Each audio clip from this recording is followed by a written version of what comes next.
The Knight of Yorke.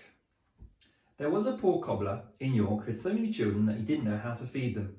When his wife gave birth to a seventh child, their joy at the gift of a beautiful girl was overshadowed by despair. "I'll not be able to wean her," said that good woman, "unless I take food from the mouths of the others." She wept bitterly at this prospect, but neither she nor her husband could think of a solution. One morning, the women were sitting in the back of their shop with the baby when the bell jangled. The door opened and in strode a very grand man dressed in full armour and flaunting a huge sword on his belt. The shopkeeper bowed to him, for he recognised his customer as a famous knight whose wealth and power were the talk of the city. The knight greeted him in a jovial way and seeing the newborn baby offered his congratulations. "Thank you, sir," the cobbler replied gloomily, "but the truth is, the child's set to bring us more misery than joy, for business is so bad, I don't know how we'll ever feed her. Her brothers and sisters are always hungry." "Tut, tut," said the knight as he handed the cobbler a pair of expensive leather riding boots for repair, "but maybe things will work out better than you think. You never know, this little girl may have great things ahead of her. I'll tell you what, I'll look her up in my book of fate." And before the cobbler and his wife could even protest, for they were alarmed at the idea of what sounded like wizardry, the knight stepped outside, went to his horse, took a large and very ancient volume from the saddlebag, brought it in, and opened it up on the shop counter. The impoverished couple waited nervously as the knight thumbed through the yellowing pages, searching until he found the symbols that coincided with the baby's date and time of birth, and her name. They were puzzled to see the knight blanch as he read through the predictions and prescriptions, and when at last he spoke again, there was a strange tremor in his voice. "Good people," he declared, "your new daughter must not remain a moment longer amongst the shadows and filth of this city, for I read here that she is destined to grow up a fine lady and hold court in a great country estate." The couple's mouths dropped open in astonishment, but before they could utter a word, the knight went on. "Let me adopt her. Let me take her to my own estate and castle, where she could feast upon delicacies and dress in silk and jewels. Good people, you cannot say, for how else will she achieve the things that God himself has planned for her?" And with that, he snatched the baby from her mother's arms, swept out the shop, and carried away on his horse. Now you might think that this was a wonderful solution for both the baby and the parents, but we've yet to hear the darkness that warped the knight's soul. For the words he had spoken were lies. In consulting the Book of Fate, he had really discovered the extraordinary fact that the girl was one day destined to marry his own son, and in its arrogance and conceit he could not abide the prospect of having a pauper for a daughter-in-law. So he had no intention of adopting the baby, despite his generous promise. Instead, he took her straight to a lonely part of the River Ouse. Then he stood on the bank and threw her into the water with a stone tied to her ankle, like an unwanted kitten, to drown. The guilty knight hastened away from the scene of this crime, and that was just as well, for I am happy to tell you that the baby did not drown after all, but was carried away in the swift flowing water like a fallen leaf. By and by the currents brought her close to the bank, where she was spotted by a kindly farmer. He waded into the river to rescue her and took her home to his wife, and this couple took it upon themselves to foster her with great happiness, for they had no children of their own. So the girl grew up, well fed and contented, and there was not a prettier girl to be found in any of the ridings of Yorkshire.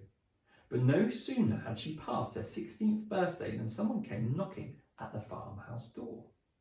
The farmer and his wife were both out, so the girl opened it herself. And who should be standing on the doorstep? Clad in his finery? None other than a knight of York himself. Of course, the girl knew nothing about him, and at first the knight had no idea who she was. But in buying a basket of new laid eggs from her, he became enchanted by her great beauty. And in order to dally with her a little longer, he offered to tell her her fortune. The naive girl readily agreed. So the knight drew his Book of Fate from his saddlebag and quickly realised that she was the same girl he had tried to drown all those years ago, the pauper girl who was destined to marry his son. The malevolent knight fought quickly. As before, he was desperate to kill her, but now she had grown into a lovely young woman. He was too cowardly to do the deed himself. So instead, he asked the girl to carry a letter to Scarborough Castle, offering to pay her well. The girl liked the idea of earning some money and accepted the task willingly. The letter was addressed to the knight's brother. This is what it said. The girl who delivers this to you will bring shame and misfortune upon my son and all our family. Therefore I urge you to kill her as soon as you have read this, and to bury her body where none may find it." The girl set out eagerly, carrying the sealed letter under her cloak. Of course she had no idea what it said. She walked some of the way down the long road to Scarborough and hitched cart rides too, but by sunset she was still far from her destination, so she sought lodgings for the night at an inn. The food in the inn was nasty, and its beds were amply filled with feathers, but the landlady was forgetful, and that night she failed to bolt the door. So when everyone was sleeping, a thief managed to break in. He crept from room to room, stealing jewels here and money there, but when he broke into the girl's chamber, he found nothing but the letter she was carrying. The nosy thief couldn't resist opening and reading the letter, and he was shocked. He looked at the lovely girl who lay in all of the innocence upon the bed, and then back at the letter. His heart, which thought nothing of common or garden dishonesty, was sorely troubled. Theft is one thing, he thought to himself, but murder is quite another.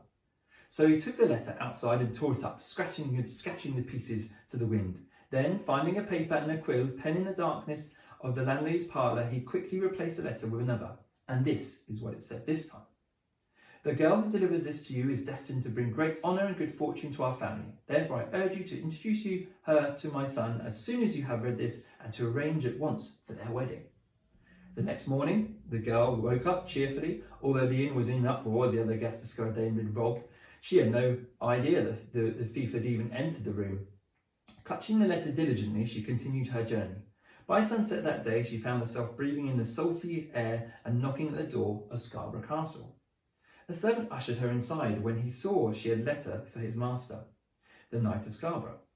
The knight read it at once and was less surprised by its contents than you might think, for it so happened that his nephew, the Knight of Yorke's son, was staying with him for a few days, so he was in an ideal position to arrange a liaison. He invited the girl to his household for dinner, and though she had never been in such a grand place before, she conducted herself with perfect manners. The Knight of Yorke's son was entranced. The next morning he proposed to her, and the girl accepted. The Knight of Scarborough, mindful of the instructions in the letter, held their wedding before the week was even out. Of course, the Knight of Yorke hastened to Scarborough to celebrate his son's marriage, but when he discovered the identity of the bride, he was beside himself with rage. To think that all his plans had been thwarted and his son was now married to the pauper girl he so despised.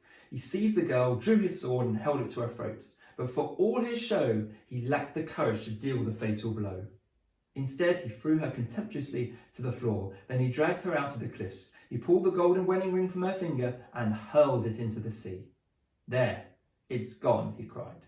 "So you have nothing to prove that you are my son's wife. I forbid you ever to come near my family again." "Oh, please, sir," the girl implored him, "at least give me a chance to see my husband again, for I truly love him." The Knight of Yorke gave a snort of malicious laughter. "Well," he mocked her, "if you can retrieve that ring from the ocean bed, I might consider it." "That's impossible," the girl wept. The sea is too large." But the knight turned his back on her and strode off to his brother's castle. The poor girl was left alone, and at first she didn't know what to do. She went into the town and spent several wretched days weeping, begging and sleeping rough, but by and by she pulled herself together and began knocking on doors to seek employment. Before long she found herself a position in a grand house, working as a gentleman's kitchen maid. One day the gentleman decided for a banquet and invited dignitaries from all over Yorkshire. He sent his cook down to the harbour to buy a large quantity of fish, and when she came back, she was too exhausted from carrying to do the cooking, so she told the girl to do it instead. The girl set to it with a willing hand and was rewarded with a truly astonishing surprise. For in the process of gutting a particularly large haddock, her eye was caught by something gleaming. And there, in the haddock's stomach, she found her own lost wedding ring. Trembling with excitement, she washed it and slipped it back on her finger. Then she finished cooking the dinner. Soon the guests could be heard arriving, and amidst the babble upstairs, she caught the sound of two very familiar voices. One belonged to her beloved husband, and the other to his father, the evil Knight of Yorke. When it was time for the fish course to be served, the girl persuaded the serving maid to let her carry in the dish herself.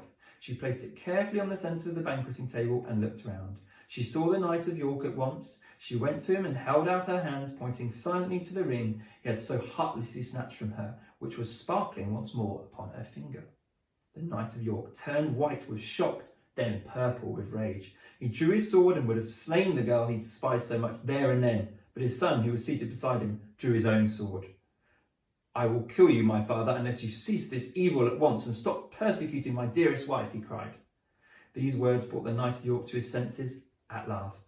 He was overcome by shame. He sheathed his sword and, in front of all the guests at the banquet, begged his son and daughter-in-law for forgiveness. The young couple was so overjoyed to be together again that they readily agreed to grant it. So in the end, the girl's destiny to rise from poverty and become great lady was fulfilled, just as had been written in the book of fate. And despite all that had gone before, everyone in this curious tale lived happily ever after. The end.